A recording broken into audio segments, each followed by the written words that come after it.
Welcome back to Next Gen Console Watch, our show following all the news on the brand new consoles, PlayStation 5 and Xbox Series X. I'm Damon Hatfield, and as always, I'm joined by Jonathan Dornbush, host of IGN's PlayStation Podcast Beyond. Beyond. Hey, Damon. And Ryan McCaffrey, host of IGN's Xbox Podcast Unlocked.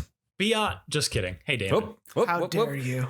Where are we? This is like a bizarro Ryan McCaffrey. Today we got some news on some next gen versions of existing games that are coming soon. We've got a release date for a big PlayStation 5 exclusive. But let's start with a brand new feature that was just announced for Xbox today. Ryan, this is a FPS Boost feature for Series X and S backwards compatible games. What do we need to know about FPS Boost? Yeah, it's the Xbox compatibility team, just full of wizards who clearly care a lot about game preservation and preserving your catalog.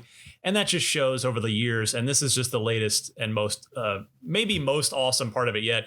I mean, we've seen Xbox backwards compatibility enhance performance kind of for free before, but now it's kind of being taken to a new level with at least this first batch of games. We'll have to see where it goes from here. So you're getting basically up to 60 frames a second from 30 on a handful of games, including Far Cry 4, which is what's behind me there, UFC 4, Watch Dogs 2, Sniper Elite 4, and then in the case of New Super Lucky's Tale, that's going up to 120 frames per second if you've got a compatible television with your Xbox Series X. So this is old stuff that's getting significantly boosted for free for you. And this is just great to see. I mean, there's literally nothing to complain about. It costs nothing. The developers didn't have to do anything. This was all Microsoft's team at work. And it's just a really awesome new standard that Microsoft is setting for game preservation and the performance and appearance of your back catalog on your new systems. Yeah, the fact that this update is coming from Microsoft instead of the game developers is pretty interesting to me. Interesting to think that the platform holders could update, third-party games. I would have to assume there are contracts in place that would prevent them from making changes to the game that the developers didn't know about or wouldn't want in there. Do you think? Yeah, oh, for sure. No, I did a story a couple of years ago, which feels like 10 years ago. But back when original Xbox backward compatibility was first coming into the program, I got to go up to Microsoft's campus and I spent a day with I interviewed a bunch of people on the backward compatibility team. And it was a really eye-opening experience. Like that team cared, certainly at the time and in practice, what we see now, they clearly still do. They really care a lot about it, and what's interesting is they just do this stuff.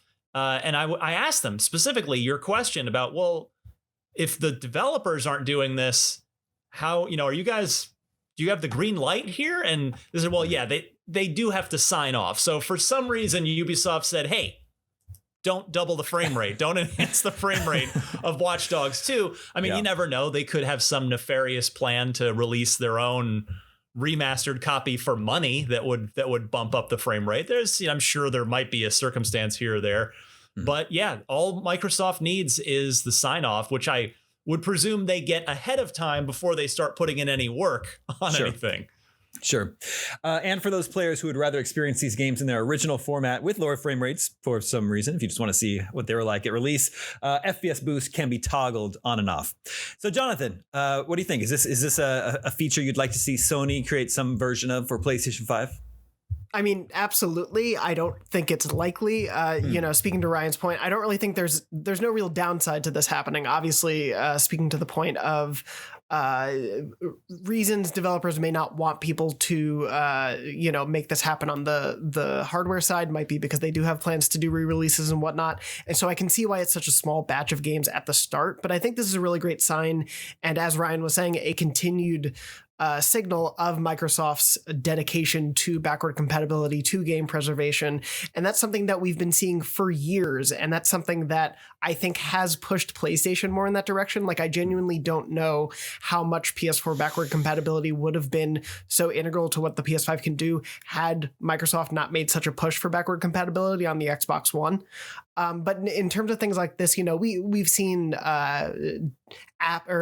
games get patches like God of War, and some games like Days Gone and Ghost of Tsushima be able to run better on PS5, but obviously that's a game by game, dev by dev basis.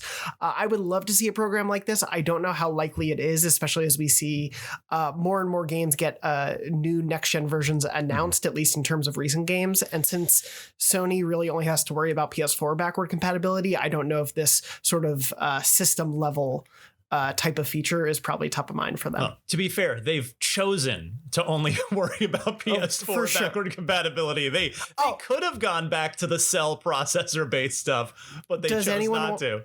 Does anyone want to go back to the cell processor? But no, I agree. It is a bummer, and that was a thing very much leading up to the launch of the PS5, where we were all, on the PlayStation side, hoping we'd see PS1, PS2, PS3 backward compatibility, or hell, even availability on the store to purchase those old games, to have that sort of preservation, because it is something great that Xbox is doing that PlayStation just isn't. It is a definite thing that it's a reason I have an Xbox Series X as well, because I can go back and play Dead Space there. I can't do that on my PS5. Man, you're making me want to play Dead Space again. It's always worth replaying. Speaking of older games getting new gen versions, we've learned about 2 more that are coming soon this week. We were getting Marvel's Avengers coming on March 18th to both PlayStation 5 and Xbox Series X. It's going to be released alongside the Hawkeye and his Operation Hawkeye feature Imperfect. It's a free update for those who already own the older gen versions. And it's going to include upgraded visuals and frame rate, significantly faster load times, improved destruction, and, quote, heroic detail. I'm not sure what counts as heroic detail. Maybe Thor's arms are going to be a little more chiseled. And on PS5, there's going to be haptic feedback for each hero, unique haptic feedback for each hero, which I think is pretty cool with the DualSense controller. Of course, Marvel's Avengers sold well at launch, and then the player base kind of evaporated a little bit. I don't know, Ryan, do you think a Nugen version will sort of be able to draw enough players back? I mean, you never say never anymore. It used to be 5 years ago. Yeah, we would have written this game off and we'd say it's pretty dead. Its time has passed. But, you look at the Grand Theft Auto 5s of the world. We talked about on IGN this week how that game it sold better in 2020 than it did in any year since it came out in 2013.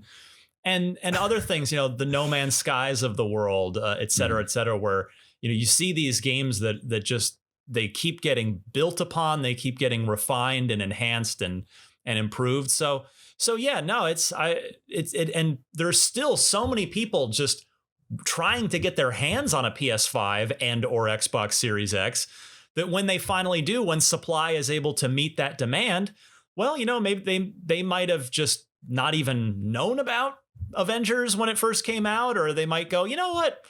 Let me give that a try and see where it's at, and if the state of the game is a good one, they might keep playing it. So yeah, I mean, there's no reason to give up on Avengers quite yet.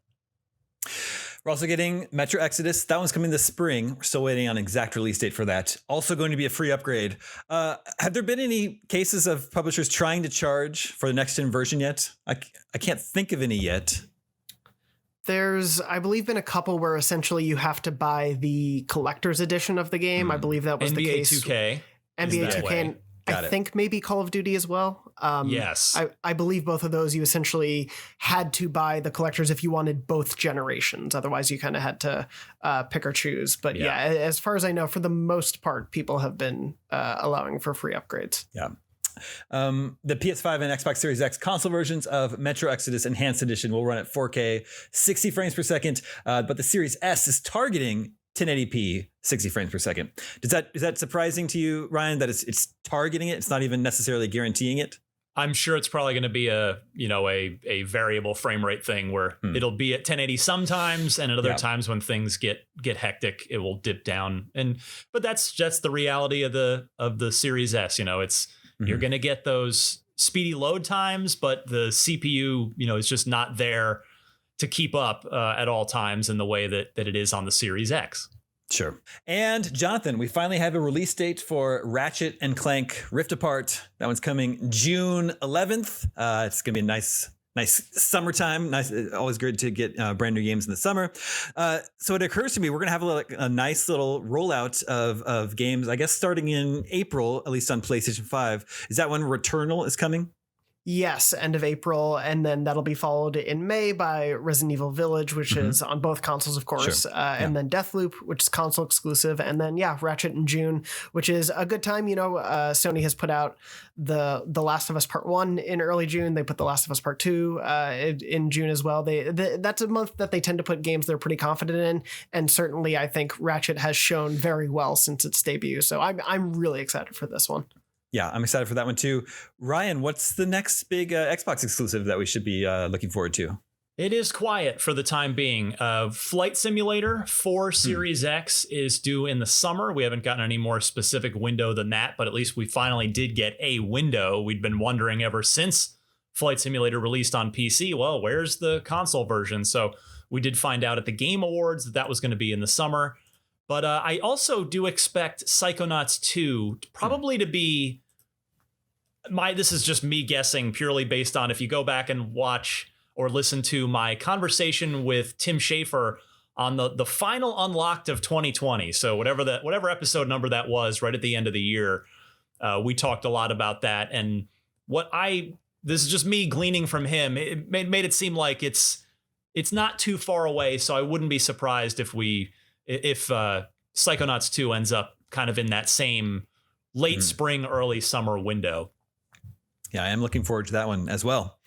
Before we go, let's talk about some DualSense controller news. Jonathan, there's a class action lawsuit alleging that the DualSense controller is defective due to drift and that Sony was aware of the problem and did not disclose it. The suit calls Sony's conduct fraudulent, deceptive, unlawful, and unfair. What's your take on this situation? I haven't had any problems with my DualSense controller, anecdotally. Yeah, no, neither have I. But there's definitely seems to be evidence of it going back even, I think it's, only a week or two after the PS5's launch. There are some users reporting it on Reddit and other forums and whatnot of this issue. And it seems to have just sort of floated under the radar, I guess, because of the perhaps more pressing issues of people enduring system crashes or rest mode issues and things like that with the PS5 launch. So things where you just couldn't play the system at all sort of seemed to take up the air when it came to PS5 issues.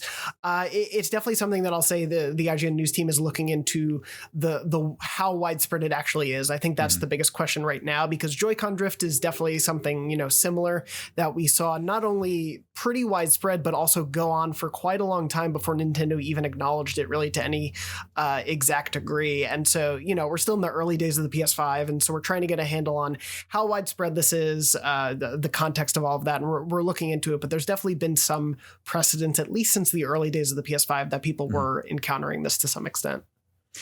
I do believe, these people are experiencing these issues. I'm not sure how this law firm would know that Sony was aware of it and tried to hide that fact from consumers. I'm not sure how they would have that information. I mean, I don't either, but I guess it will make for an interesting trial to follow if it progresses beyond this point. But yeah, it's obviously something that's they will have to make that case and have evidence to show that for this case to really go on any further. But in terms of it being an issue, it's definitely something people are encountering and are having a problem with. But the degree to which it's happening, whether it's related to specific parts or, industry runs or industry line runs, of the manufacturing is still unclear right now and still murky. And so our team is definitely looking into it. But yeah, it's a curious issue to see on 2 of the current 3 consoles available. Yeah. Speaking of, it is the same law firm that brought the class action lawsuit against Nintendo for Joy-Con drift. So instead of ambulance chasers, I guess drift chasers is maybe what the business they're in. Real quick, Ryan, a new wireless headset for Xbox was just announced. $100 seems pretty cool. I thought about pre-ordering one, but they are already out of stock. I had the same problem. By the time I got around to saying, you know what, just in case I'm not able to get a review unit from Microsoft to talk about on this show or Podcast Unlocked, I better pre-order one. Gone. Yeah. They're gone. This is, but this definitely meets a need on for the Xbox Series S and Series X, because I said this on Unlocked. I hate that I want this, because the only reason I want it is because Microsoft and Sony, for that matter, ditched the optical port from the new consoles. Otherwise, my old Astro unit would work. I know some of the newer Astros can get a firmware update and go ahead and work. Mine are pretty old. I've had them for a while and they've been great, but now they are no longer useful with the console. So yeah, I would definitely like a set of these. Now that said, if they sound good, they're going to be excellent because they look good. They're very minimalist by design. They can pair to the console and to your phone at the same time. So you could be listening to music off your phone while playing a game and chatting with your friends all in the same headset. They seem really cool. And of course, wireless, you got to have wireless, just a nice, clean, easy solution. If the battery life's good and if they sound good, then for $100, they would definitely, as I said, solve a problem and meet a need in the Xbox community. And I hope they do that. Yeah, I hope those come back in stock soon because those look really cool. We've got poll results from last week before we sign off real quick. Actually, it was 2 weeks ago now. We asked you, how bad do you want a PS5 or Series X? We're talking about scalpers a lot. And the winning result, this text is very small on my screen. The winning result was, I'll wait until I can get one in store. 47% of you are fine with waiting and are not willing to shell out extra money for scalpers. And I say, good on you. I'm proud of you. I'm proud of you. Our poll for next week, we want to know, have you experienced any DualSense Drift issues? Yes, no, do you not have a PS5 yet? Make sure to vote at IGN.com. We'll share the results with you next week. And that's going to do it for this week's episode of Next Gen Console Watch. I'm Damon Hatfield. Thank you to both Ryan and Jonathan. We'll be back next week, Friday, 6 a.m. Pacific, 9 a.m. Eastern, with more news on PlayStation 5 and Xbox Series X. We'll see you then.